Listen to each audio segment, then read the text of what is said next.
Hi, I'm Terrell Turner, and this is the Business Talk Library.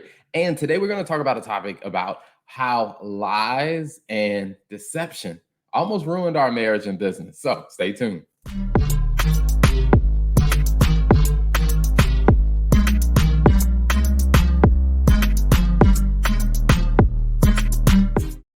What? you know what? I always like doing What these kind of intro intros. is that? I always like doing these intros because sometimes, as you can see from today, this is one of those topics that we didn't have a whole lot of like pre-conversation about. So you're gonna get some very raw content today, and I'm excited about that because now part of it is we did have a conversation last week where we made some pretty big changes and adjustments in our business as far as the roles that Lola and I play in our business. And a lot of it really stemmed from us having a deeper conversation about really being honest about some of the things that we wanted, some of the things we were comfortable with, some of the things we weren't comfortable with. And to be honest with you, for me, it felt like a relief because I feel like, we've been kind of living this lie for a while and it was starting to bother me. So, Wow. This is really like, I really feel like this is definitely exaggerated, but it's okay. We'll talk through it. So let's just hop into the conversation. I think just to give a little bit of context on, you want to explain kind of the recent change that we made? No, you can explain it since you've done such a good job so far in telling our audience that lies and deception almost ruined our marriage and business. Please carry on. Yes. I mean, I think when you have honesty, it changes the game. And for part of it, it wasn't so much of, well, I'll get to that part. The story of what changed. So the big thing that changed is, when we started the business, just like any business owner, you're going to do a lot of the stuff. You're going to be filling in the gaps because you don't have a big team or you don't have the resources to hire people. So we were filling in a lot of the gaps. And one of the changes we made a couple of months ago is, I was like, okay, all this stuff that needs to be done for the business, like, hey, here are the 5 critical areas of things that need to be done in the business. So let's divide it up. Who's going to own what? And whatever you own, like, hey, you completely own that and you drive the results on that. That way, the other person can focus on other things. Well, when we talked through that, one of the things that Lola talked about is that she wanted to own the marketing piece of it. And we were like, okay, cool. So let's move forward with it.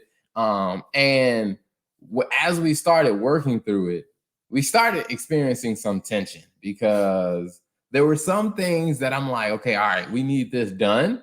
And Lola wasn't getting it done as quickly as I was asking for it at times. So I'm just like, okay, all right, what is the issue here? Because it's like, I know she's capable of doing it, and I know she's very brilliant at doing it. Now, some of that was on me as far as me having to figure out how to be clearer about what I was asking for. Um, but it was one of those things, I think, long story short, is I really took a step back and said, hey, do you really want to own this part of the business? And the reality is she didn't. She really didn't want to own it. And so we were like, hey, you know what? Let's not put any pressure on this. Like, you don't have to do this. And I think it's that the lie, and I think the deception for ourselves is that sometimes when you're a couple and you start a business, like, you two have to be in it because you both own it, so you have to be equally involved in it. And I'm like, you know what? That's actually a lie. That's actually causing. I understand why a lot of people end up going through divorce after they start a business together, because it's like they're trying to force something to work that it's just like, you know what? We can still be married and not be like an active business partner in it. Now, you still get all the perks and the same benefits that I get because you still own it, but you don't have to be actively involved, because I'm not gonna lie, it was starting to create tension and to where like Lola would want to avoid me because whenever we had a conversation, she felt like she was getting more work from me or more work that she didn't really want to do.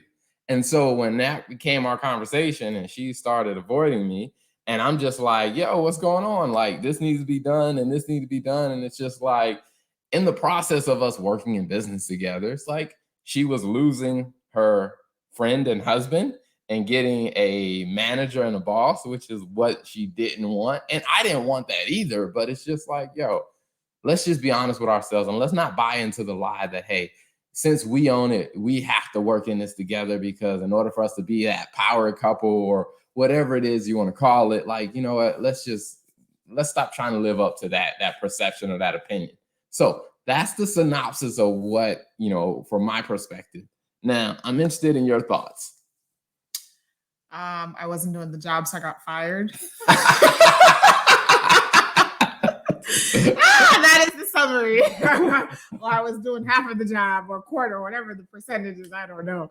But on a more serious note, I do think I don't know. I feel like, for me, to be honest, when I kind of evaluate the conversation that we had, I think it was needed, definitely. But then I also think it was needed because I think, like, it gave us permission to really just be able to say, well, it gave me permission to be able to, you know what, I'm not doing this.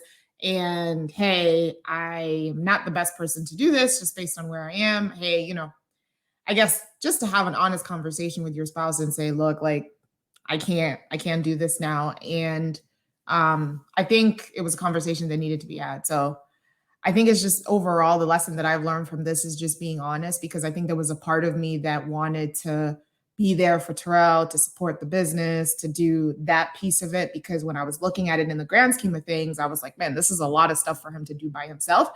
And I don't want him to feel overwhelmed. And plus, I don't want him to be so engrossed in the business that he doesn't have any time for us, right? So if he's going to be spending a lot of his time on the business, why not spend time with him while he's spending a lot of his time on the business? And so I think that just does an injustice to you and you guys as a couple if you're not honest with your spouse. Because I feel like even if I had told him that and just said, hey, look, like, I'm not really doing this because I want to. I'm doing this more so because I want to spend time with you and I want to have something that we both share as a common interest. I think he probably would have been like, then don't do it. And we could have made some adjustments, right? Versus kind of stringing things along. So I just think sometimes, as spouses, we want to do things to spend more time with our spouses, or we want to do things to kind of give more time for those relationships. But one of the things we have to be honest with each other about, and this is something that I had to realize, is the reality that marriage and relationships go through seasons. I used to feel this way about I feel this way about my friendships, but I never really realized that aspect of, like, that marriage does go through seasons. And there was a part of me that was still trying to hold on to the season that Terrell and I were in when he wasn't working in the business, or, we weren't working as much as we did, where we had all this time to spend together. And now really we're in a different phase where we have to be a bit more creative and give a bit more thought into how we spend time together and when we spend time together. And just the reality that, hey, that abundance of time we used to have, where we used to spend together, with everything that exists currently, we may not have the luxury of being able to spend as much time as we used to. And so I think being honest about that and really not wanting to hold on to what it used to be and trying to kind of make it fit, I think definitely will save a lot of heartache. And I get it. Like, for me personally, like, I was like, I don't want to lose that. Like, I want to be able to be around Terrell, but then it was causing an issue for him because he can't be as effective as he should be in the business because I'm not executing, right? And then it just causes tension. And then every time we talk, I'm like, oh my gosh, she's going to bring up something I didn't do. And just feeling overwhelmed with work, my job, my full-time job, and everything else, my personal life, wanting to live my best life. And I feel like I can't live my best life because I got work on the weekends. And I mean, all of that stuff, right? So that's a lot of stuff. So let's unpack some of it. So let's go back to initially I would say the lie that we kind of tell ourselves sometimes, like when you're in a business, like you start a business as a couple, or the couple decides to start a business. The lie that, hey, you know what? I think that's a lie within itself, because I don't think a couple ever decides to start a business. I think one person decides to start the business, has a conversation with the other team member, and then the other team member is like, okay, I think we can do this. But it's like a conclusive decision. I think that's the first lie, because, like, I knew you wanted to do this. When we met, I knew you were doing it for people, but it wasn't a business. And then, hey, we had a conversation because, hey, you wanted to go into it full time. And I was like, okay, I support you. But it wasn't like a, hey, like, I think this is a great idea. Let's do it together. Like, it was something that you desired and we did together. I guess we agreed to do it together. So I think that's the first thing, is just being honest with yourself and saying, hey, the same level of desire and energy that you bring to it is not going to be the same level of desire and energy that I'm going to bring to it. Because I think that's where the setup happens. Because then it starts to be referred to as, this is our business, this is this, but the other person isn't as invested as they sometimes as you would expect them to be, because you're like, this is ours, but they're really just looking at it like, hey, I'm just supporting you because we're on the same team. Yeah. And, you know, I think that's something that some people get uncomfortable with, where it's like, hey, this is your business. Because like even in some of the earlier conversations we had, where when I was having conversations with people, like part of my, I guess you say, hard spot I was in is like, you know, you were still in your corporate career. You didn't want to make it completely public that we had a business. So in the conversations with people, I would say, hey, you know, this is my business. And then I feel some time away. I'm like, what do you mean? You're just not going to talk about, you know, all the work I'm doing, all these videos I'm editing on Sunday night. Like, we're not going to talk about that. But in reality, that's one of the things, honestly, that I had to be honest with myself about through this. Is just, this is Terrell's business. Like, the idea of it may not sound, quote unquote, the best to this imaginary standard that has been set, but it is your business. And I support it, but it's your business. And it's one of those things that I think about, you know, is just like, why is it so difficult to grasp that when it comes down to career-wise, like your job isn't our job. That's true. It's not like when you look at, hey, the company you work for, like, hey, this is our job together. Like, no, it's your job. You do the work. Now, you may come to me, I may be supportive of you while you're doing that job. Yeah. But when you accept the job, it's not like, you know, I call your employer and be like, hey, you're accepting Team Turner. It's like, you know, you hired Lola, not both of us. Now, I'm going to be supportive of that. But it's like when it comes down to a business, it's like, I think, you know, couples probably fall into that, you could say, lie number one is that, hey, we started a business, when it's just like, on paper, yes. Legally, yes. But if we really look, I mean, as you said, this really probably was one person's idea. Now, there are rare cases where, hey, both come together and they create the idea together. But in a lot of cases, and what I realized with a lot of different business owners is that, or couples that go into business, is that one member of that couple came up with the idea they're pushing for. The other person said okay to be supportive or to go along with, or that it's a good idea. But it's just like, when you really look at the effort being put in, like one person is really owning this idea, the other person is just being supportive, and they're playing an important role in it. But it's just like, hey, we both aren't fully sold in on this. We're not like 50-50 sold in. And I guess the good thing about it is, and one of the things we talked about, it was like, whether or not you are involved in the business or not, you're still going to get all the benefits of an owner. This is true. And I think just being comfortable with that, because if I go back to for me personally, I think it was just that challenge of like, when people talk about couple goals and people are like, you know, the power couple, or like, you guys are doing all this stuff together. Like, one of the things that I had to realize, and Terrell helped me understand this, and you helped me understand this a lot, is sometimes I feel like the whole aspect of a job has been downplayed, or there's not enough respect put on someone having a job, right? Especially if you have a situation where one person's working in the business, like in our case, and then the other person is working a full-time job. I think that sometimes that's downplayed. And I feel like, from my view, maybe I just felt like I wasn't doing as much, but in the conversations you and I had of just reassuring me, like, hey, like, the income we're getting from this is supplementing, hey, is covering other aspects of our personal life, which then allows us to put the money that we're making back into the business, and to be able to grow and be able to invest and be able to hire people. Like, All of that stuff is because we have our personal expenses taken care of.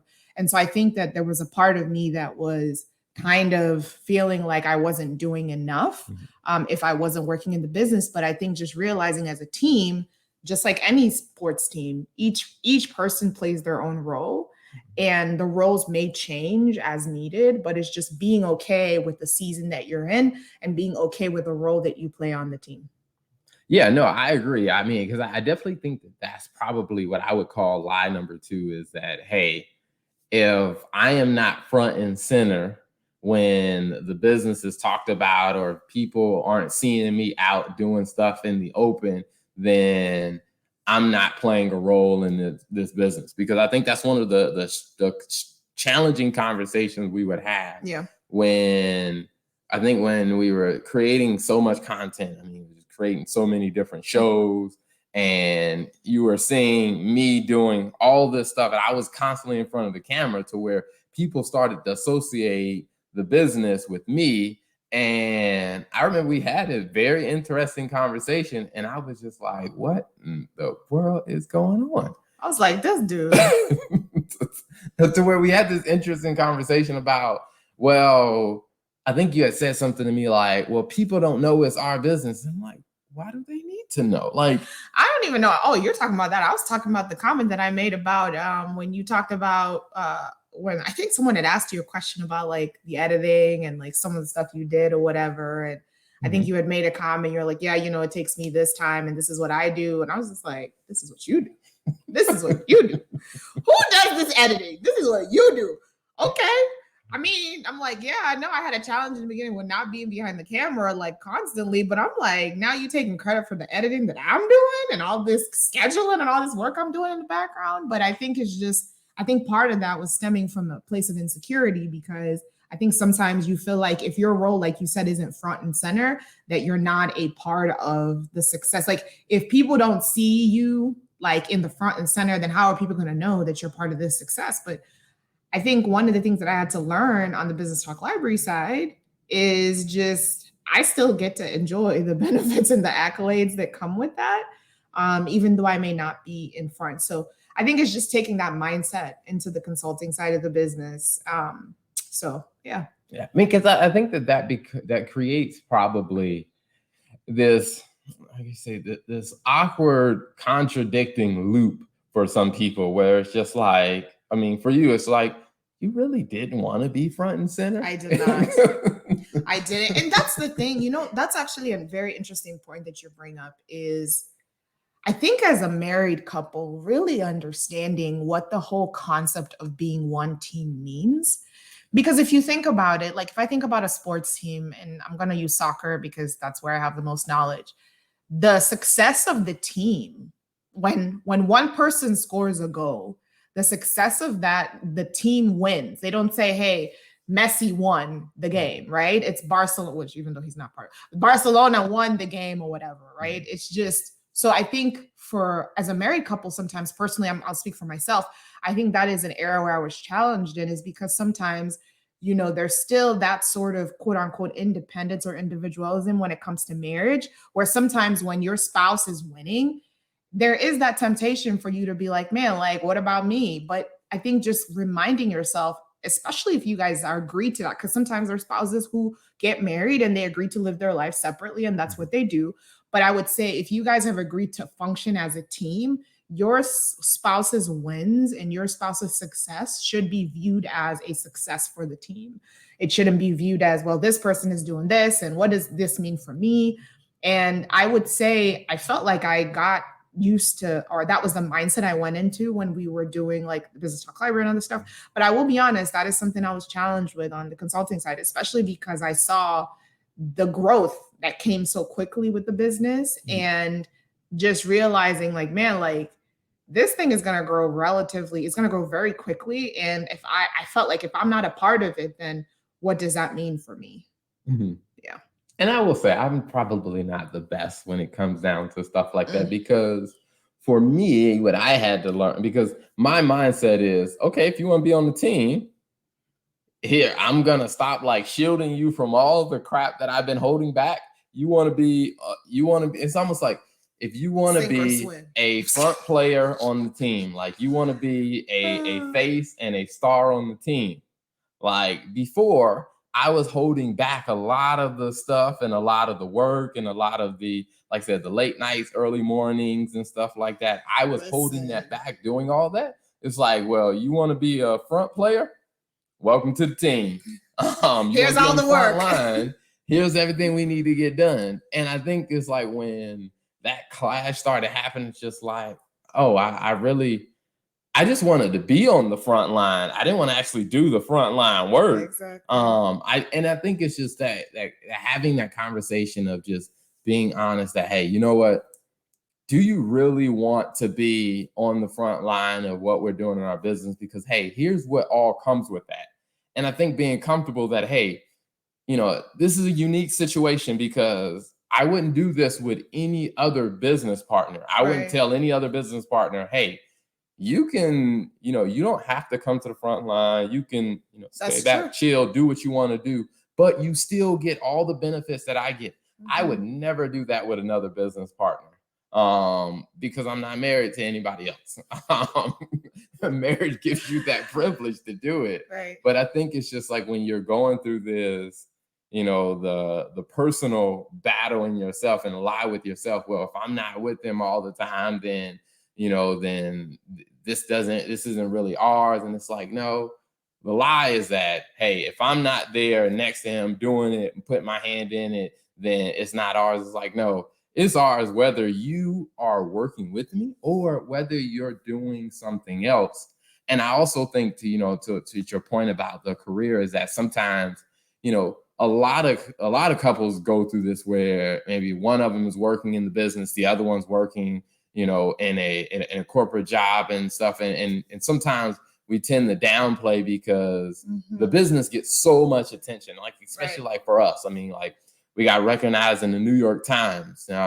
We were, you know, featured as 40 under 40 Black CPA in America. I mean, with just all the different organizations from, you know, working with places like, you know, Wells Fargo, Avalara, and the AICPA, the Illinois CPA Society. I mean, all these different, you know, different organizations that we're working with and partnering with and developing, you know, different relationships with.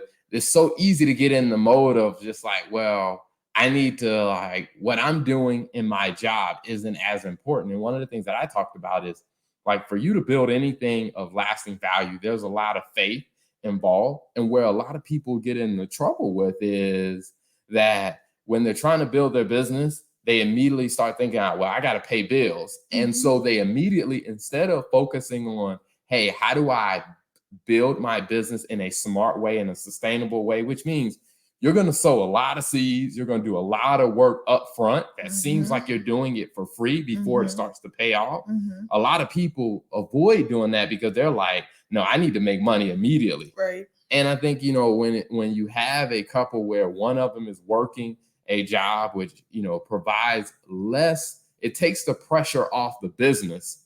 And so it's like your role in working was taking pressure off the business. And it's like, if that's all you do for the team, that's I mean, that is sufficient. Yeah. That shouldn't be downplayed, because taking that pressure off allowed us to build the brand so that when because the first 6 months, growth wasn't happening. But like month 9, when we had built the brand and invested so much, it was like things just started rapidly growing to where it's just like, man, this thing grew fast once it started growing. But there was a period of time where it was just sowing and sowing and sowing, and we weren't seeing immediate results. And I want to spend some time talking about that because I feel like this is definitely more than one episode. So we're going to wrap it up for this piece, and we'll be back with talking about this. Like Terrell said, please recap us the title, Lies, and the Deception That Almost Ruined Our Marriage. We'll be back with part 2. See you guys next week. If you'd like to see more of the Business Talk Library, be sure to watch us every week on Tuesday nights at 6 p.m.